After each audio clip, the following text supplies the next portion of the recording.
जय हिंद दोस्तों, स्वागत है आपके अपने चैनल रेलवे एग्जाम टारगेट पे। दोस्तों इस वीडियो में हम आपके लिए लेकर आए टॉप साइंस क्वेश्चन। ये ऐसे क्वेश्चन है जो 12 एग्जाम में पूछते हैं। तो किसी भी एग्जाम की तैयारी कर रहे हैं जहां पर साइंस पूछा जाता है, यह सेट आपके लिए बहुत ही महत्वपूर्ण रहेगा। वीडियो को पूरा देखिएगा, आपको लाजवाब 20 क्वेश्चन देखने को मिलेंगे। तो आप लोग कमेंट बॉक्स में बताइए 20 में से आपके कितने क्वेश्चन सही हैं। चल वीडियो की शुरुआत करते हैं। वीडियो के अंत में फीडबैक जरूर देना है आपको। देखते हैं पहला क्वेश्चन क्या पूछा है आपसे। पहला क्वेश्चन जो पूछा है वह पूछा है निम्नलिखित में से कौन सा पादप हार्मोन है जो कोशिका विभाजन में सहायता करता है। आपसे पूछा कि निम्नलिखित में से कौन सा पादप हार्मोन है जो कोशिका विभाजन में सहायता करता है। मेरे साथ राइट आंसर आप लोग कमेंट बॉक्स में लिखते चलिए। अगर यहां से अगर आपको कोई क्वेश्चन गलत होता है या ऑप्शन गलत होता है तो आपको वो रिमाइंड हो जाएगा, जिससे आपका वो आने वाले टाइम में तैयार हो जाएगा। बताइए इस प्रश्न का राइट आंसर क्या हो जाएगा। तो राइट आंसर जो हो जाएगा वो हो जाएगा ऑप्शन सी। ऑप्शन सी इस प्रश्न का राइट आंसर हो जाएगा। साइटोकाइनिन। साइटोकाइनिन पौधों में पाया जाने वाला एक विकास हार्मोन है जो मुख्यतः कोशिका विभाजन को प्रेरित करता है। यह जड़ में बनता है और पत्तियों व कलियों तक पहुंचकर वृद्धि को प्रोत्साहित करता है।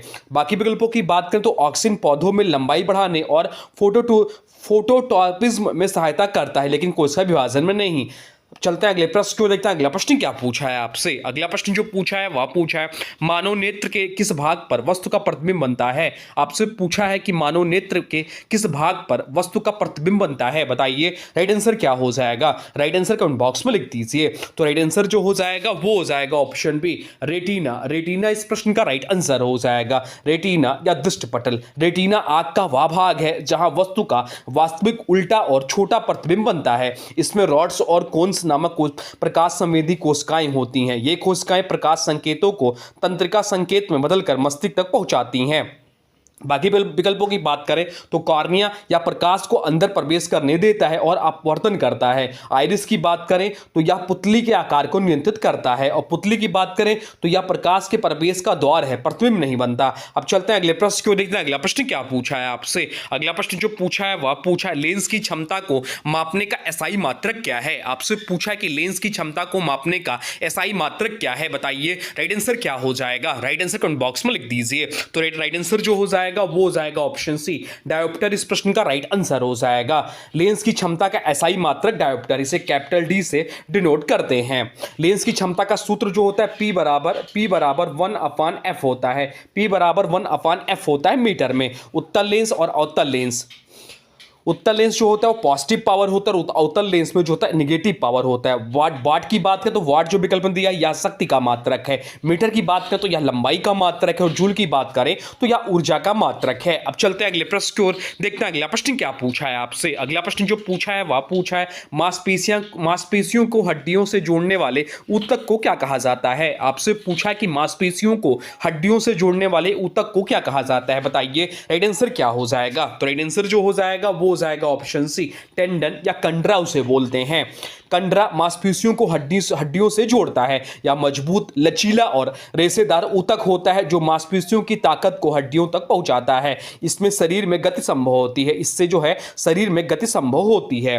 बाकी विकल्पों की बात करें तो स्नायु जो है यह हड्डी और हड्डियों से हड्डी से जोड़ता है। उपास्थि की बात करें तो यह जोड़ों में लचीलापन देता है। और वसा ऊतक की बात करें तो यह ऊर्जा संग्रह के लिए होता है। अब चलते हैं अगले प्रश्न क्यों निकला। अगला प्रश्न क्या पूछा है आपसे। अगला प्रश्न जो पूछा है वह पूछा है वाहनों की हेडलाइट्स में शक्तिशाली समांतर प्रकाशपुंज प्राप्त करने के लिए किस दर्पण का उपयोग होता है। आपसे पूछा है कि वाहनों की हेडलाइट्स में शक्तिशाली समांतर प्रकाशपुंज प्राप्त करने के लिए किस दर्पण का उपयोग होता है। बताइए राइट आंसर क्या हो जाएगा। राइट आंसर हो जाएगा ऑप्शन बी, अवतल दर्पण। अवतल दर्पण इस प्रश्न का राइट आंसर हो जाएगा। अवतल दर्पण में यदि प्रकाश स्रोत को फोकस पर रखा जाए तो परावर्तित किरणें समांतर निकलती हैं। इसी गुण के कारण हेडलाइट में तेज और दूर तक जाने वाली रोशनी मिलती है या प्रकाश को एक दिशा में केंद्रित करने में सक्षम होती हैं। अब चलते हैं अगले प्रश्न की ओर, देखते हैं अगला प्रश्न क्या पूछा है आपसे।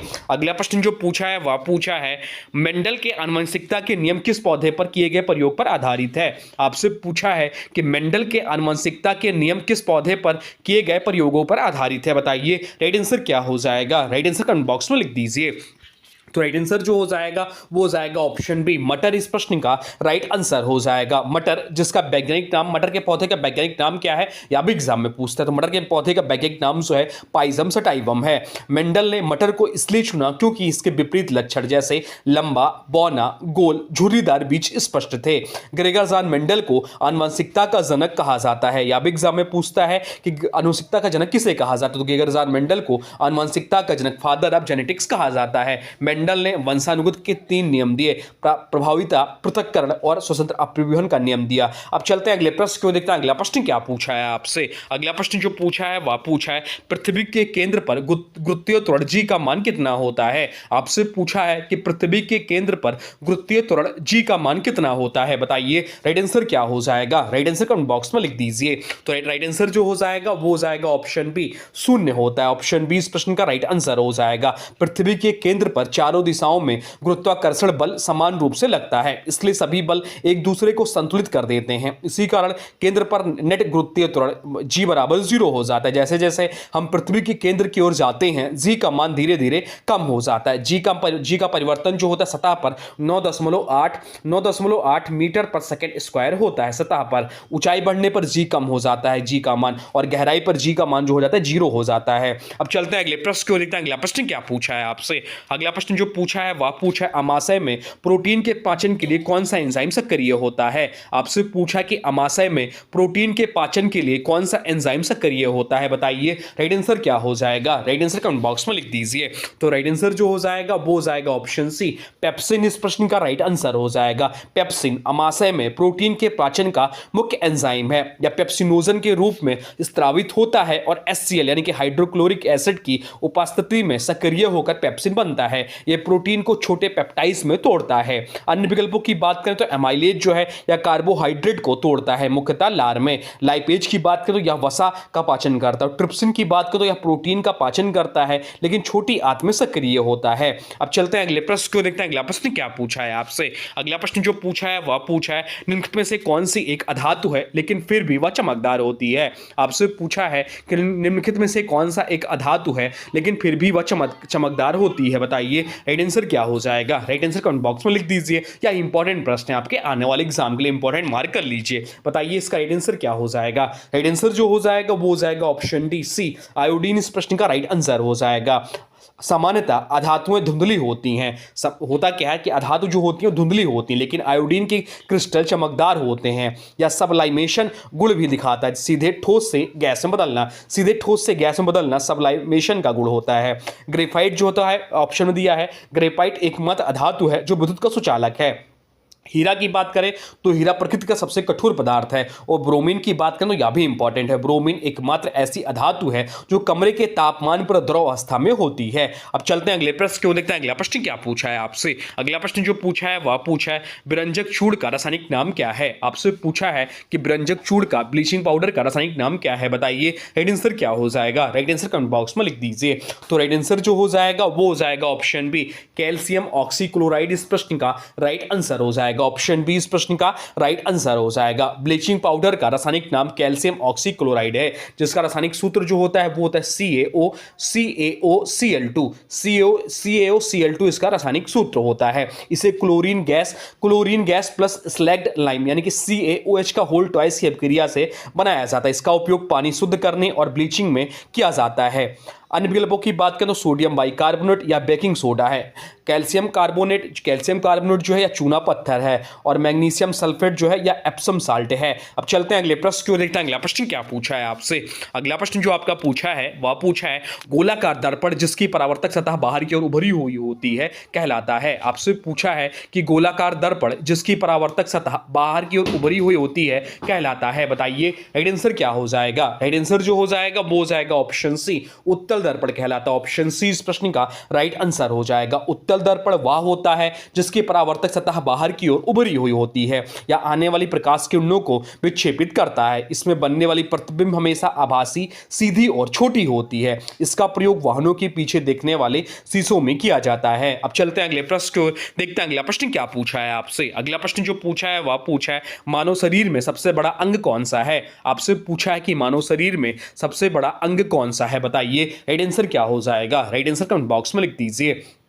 तो राइट आंसर जो हो जाएगा वो हो जाएगा ऑप्शन बी, त्वचा इस प्रश्न का राइट आंसर हो जाएगा। ऑप्शन बी इस प्रश्न का राइट आंसर हो जाएगा। मानव शरीर का सबसे बड़ा अंग त्वचा है या एक बाह्य अंग है और पूरे शरीर को ढकता है। औसत वयस्क में त्वचा का क्षेत्रफल लगभग 1.5 से 2 वर्ग मीटर और वजन लगभग 3 से 4 किलोग्राम होता है। त्वचा शरीर को संक्रमण, चोट, तापमान परिवर्तन से बचाती है और संवेदना अंग के रूप में भी कार्य करती है। बाकी विकल्पों की बात करें तो यकृत जो है या शरीर का सबसे बड़ा आंतरिक अंग है। फेफड़े की बात करें तो यह सबसे बड़ा श्वसन अंग है और मस्तिष्क या सबसे बड़ा तंत्रिका अंग है, लेकिन त्वचा से छोटा है। अब चलते हैं अगले प्रश्न की ओर, देखते हैं अगला प्रश्न क्या पूछा है आपसे। अगला प्रश्न जो पूछा है वह पूछा है सूर्य के प्रकाश का कौन सा रंग सबसे अधिक अपवर्तित होता है। आपसे पूछा है कि सूर्य के प्रकाश का कौन सा रंग सबसे अधिक अपवर्तित होता है, बताइए राइट आंसर क्या हो जाएगा। तो राइट आंसर जो हो जाएगा वो हो जाएगा ऑप्शन डी, बैगनी इस प्रश्न का राइट आंसर हो जाएगा। श्वेत प्रकाश जब प्रिज्म या वायुमंडल में प्रवेश करता है तो विभिन्न रंगों में अपवर्तन होता है। अपवर्तन की मात्रा प्रकाश की तरंगदैर्घ्य पर निर्भर करती है। बैंगनी रंग की तरंगदैर्घ्य सबसे छोटी होती है, कितना होता है इसका होता है 400 नैनोमीटर, इसलिए यह सबसे अधिक अपवर्तित होता है। लाल रंग की तरंगदैर्घ्य जो है सबसे बड़ी 700 नैनोमीटर होती है, इसलिए सबसे कम अपवर्तित होती है। अब चलते हैं अगले प्रश्न को, देखते हैं अगला प्रश्न क्या पूछा है आपसे। अगला प्रश्न जो पूछा है वह पूछा है रक्त का थक्का जमाने में कौन सा विटामिन सहायक है। आपसे पूछा है कि रक्त का थक्का जमाने में कौन सा विटामिन सहायक है, बताइए राइट आंसर क्या हो जाएगा। राइट आंसर मेरे साथ आप लोग कमेंट बॉक्स में लिख दीजिए, बताइए क्या हो जाएगा। तो राइट आंसर जो हो जाएगा वो हो जाएगा ऑप्शन सी, विटामिन के इस प्रश्न का राइट आंसर हो जाएगा। विटामिन के रक्त का थक्का जमाने, ब्लड क्लोटिंग में अत्यंत महत्वपूर्ण भूमिका निभाता है या प्रोथ्रोम्बिन जैसे थक्के बनाने वाले कारकों के निर्माण में सहायक है। इसकी कमी होने पर रक्तस्राव अधिक होने लगता है। विटामिन के हरे पत्तेदार सब्जियां, ब्रोकोली, फूल गोभी और दालों में पाया जाता है। अब चलते हैं अगले प्रश्न की ओर, देखते हैं अगला प्रश्न क्या पूछा है आपसे। अगला प्रश्न जो पूछा है वह पूछा है कम तापमान को मापने वाले यंत्र को क्या कहा जाता है। आपसे पूछा है कि कम तापमान को मापने वाले यंत्र को क्या कहा जाता है, बताइए राइट आंसर क्या हो जाएगा। राइट आंसर कमेंट बॉक्स में लिख दीजिए। तो राइट आंसर जो हो जाएगा वो हो जाएगा ऑप्शन बी, क्रायोमीटर इस प्रश्न का राइट आंसर हो जाएगा। क्रायोमीटर इसका उपयोग अत्यधिक कम तापमान जैसे बर्फ बिंदु से नीचे के तापमान को मापने के लिए किया जाता है या प्रयोगशाला में वैज्ञानिक प्रयोगों में उपयोग किया जाता है। बाकी विकल्पों की बात करें तो हाइग्रोमीटर वायुमंडल की आर्द्रता मापने के लिए उपयोग होता है। पायरोमीटर या बहुत अधिक तापमान, उच्च तापमान मापने के लिए प्रयुक्त होता है जैसे भट्टियों में। और टेकोमीटर की बात करें किसी वस्तु की गुणन गति मापने वाला यंत्र है। तो तापमान मापने का सामान्य यंत्र जो है वह थर्मामीटर, उस तापमान मापने के लिए पायरोमीटर का प्रयोग किया जाता है और निम्न तापमान को मापने के लिए क्रायोमीटर का उपयोग करते हैं। अब चलते हैं अगले प्रश्न को, देखते हैं अगला प्रश्न क्या पूछा है आपसे। अगला प्रश्न जो पूछा है वह पूछा है जिस तापमान पर गैस का आयतन शून्य हो जाता है उसको क्या कहते हैं। आपसे पूछा कि जिस तापमान पर गैस का आयतन शून्य हो जाता है उसको क्या कहते हैं, बताइए राइट आंसर क्या हो जाएगा। राइट आंसर हो जाएगा ऑप्शन बी, परम शून्य तापमान कहते हैं। ऑप्शन बी इस प्रश्न का राइट आंसर हो जाएगा। बैल और चार्ल्स के नियम के अनुसार गैस का आयतन तापमान पर निर्भर करता है। जब किसी गैस को ठंडा किया जाता है उसका आयतन लगातार घटता है। गणना के अनुसार -273.15 डिग्री सेल्सियस पर गैस का आयतन शून्य हो जाएगा। इस तापमान को ही परम शून्य कहा जाता है। अब चलते हैं अगले प्रश्न को, देखते हैं अगला प्रश्न क्या पूछा है आपसे। अगला प्रश्न जो पूछा है वह पूछा है गतिशील वस्तु की गतिज ऊर्जा किस पर निर्भर करती है। आपसे पूछा है कि गतिशील वस्तु की गतिज ऊर्जा किस पर निर्भर करती है, बताइए राइट आंसर क्या हो जाएगा। राइट आंसर कमेंट बॉक्स में लिख दीजिए। तो राइट आंसर जो हो जाएगा वो हो जाएगा ऑप्शन सी, द्रव्यमान और वेग इस प्रश्न का राइट आंसर हो जाएगा। ऑप्शन सी इस प्रश्न का राइट आंसर हो जाए। किसी वस्तु की गतिज ऊर्जा का सूत्र जो होता है काइनेटिक एनर्जी बराबर जो होता है वो होता है हाफ mv²। क्या होता है, हाफ mv² उसका सूत्र होता है काइनेटिक एनर्जी का, जहां m बराबर वस्तु का द्रव्यमान, b बराबर वस्तु का वेग होता है। इसलिए गतिज ऊर्जा सीधे द्रव्यमान और वेग के वर्ग पर निर्भर करती है। अब चलते हैं अगले प्रश्न को, देखते हैं अगला प्रश्न क्या पूछा है आपसे। अगला प्रश्न जो पूछा है वह पूछा है 1 हॉर्स पावर किसके बराबर होता है। आपसे पूछा है कि 1 हॉर्स पावर किसके बराबर होता है, बताइए राइट आंसर क्या हो जाएगा। राइट आंसर कमेंट बॉक्स में लिख दीजिए।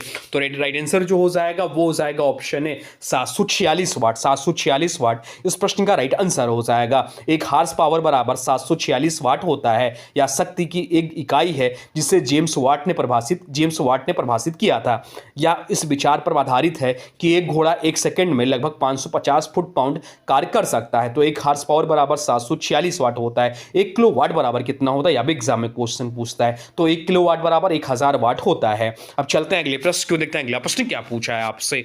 अगला प्रश्न जो पूछा है वह पूछा है कार्बोहाइड्रेट, प्रोटीन और वसा के पूर्ण पाचन का स्थान है। आपसे पूछा है कि कार्बोहाइड्रेट, प्रोटीन और वसा के पूर्ण पाचन का स्थान है, बताइए राइट आंसर क्या हो जाएगा। राइट आंसर हो जाएगा ऑप्शन बी, छोटी आंत इस प्रश्न का राइट आंसर हो जाएगा। भोजन का आंशिक पाचन मुंह और पेट में होता है, लेकिन कार्बोहाइड्रेट, प्रोटीन और वसा का पूर्ण पाचन छोटी आंत में होता है। यहाँ पर अग्नाशयी रस और आंत रस मिलकर सभी पोषक तत्वों का सरल रूप से तोड़ते हैं। तो कार्बोहाइड्रेट ग्लूकोज को, प्रोटीन अमीनो अम्ल को, वसा फैटी एसिड और ग्लिसरॉल को, पचे हुए पोषक तत्वों का शोषण भी छोटी आंत में होता है। अब चलते हैं अगले प्रश्न को, देखते हैं अगला प्रश्न क्या पूछा है आपसे। अगला प्रश्न जो है बहुत ज्यादा इंपॉर्टेंट प्रश्न है आपका, या आज का आपका अंतिम प्रश्न है, बताइए इसका आंसर क्या हो जाएगा। आपसे प्रश्न पूछा है अम्ल और धातु कार्बोनेट की अभिक्रिया के परिणाम स्वरूप मुख्य रूप से कौन सी गैस निकलती है। आपसे पूछा कि अम्ल और धातु कार्बोनेट यानी मेटल कार्बोनेट की अभिक्रिया के परिणाम स्वरूप मुख्य रूप से कौन सी गैस निकलती है, बताइए इसका राइट आंसर क्या हो जाएगा।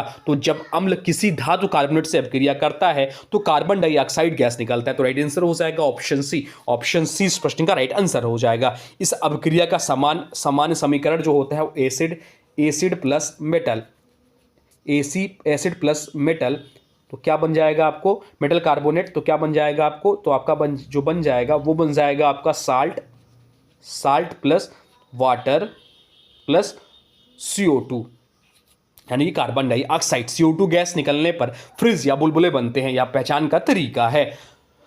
तो ये थे आपके टॉप साइंस क्वेश्चन जो आपके आने वाले एग्जाम के लिए बहुत ही ज़्यादा इंपॉर्टेंट हो जाते हैं। वो चाहे आप किसी भी एग्जाम की तैयारी करें, चाहे UP police constable, home guard या किसी भी अन्य एग्जाम की तैयारी, जैसे SSC या रेलवे एग्जाम के लिए बहुत ज़्यादा इंपॉर्टेंट है। ये रेलवे PYQ सीरीज ही है। अब आज की वीडियो से प्रश्न है, इसका राइट आंसर आप लोगों को कमेंट बॉक्स में बताना है। आज की वीडियो से प्रश्न है, एक हार्स पावर किसके बराबर होता है। आपसे पूछा है कि एक हार्स पावर किसके बराबर होता है। इसका जो भी राइट आंसर हो कमेंट बॉक्स में जरूर बताइएगा। और हाँ, देखिए अभी तक आपने वीडियो को लाइक नहीं किया है तो प्लीज वीडियो को लाइक कर दीजिए और चैनल पे नया चैनल को सब्सक्राइब भी कर लीजिए। तो चलिए मिलते हैं एक नए वीडियो में, तब तक के लिए thanks for watching railway exam target. For more update please subscribe railway exam target channel को। जय हिंद, वंदे भारत।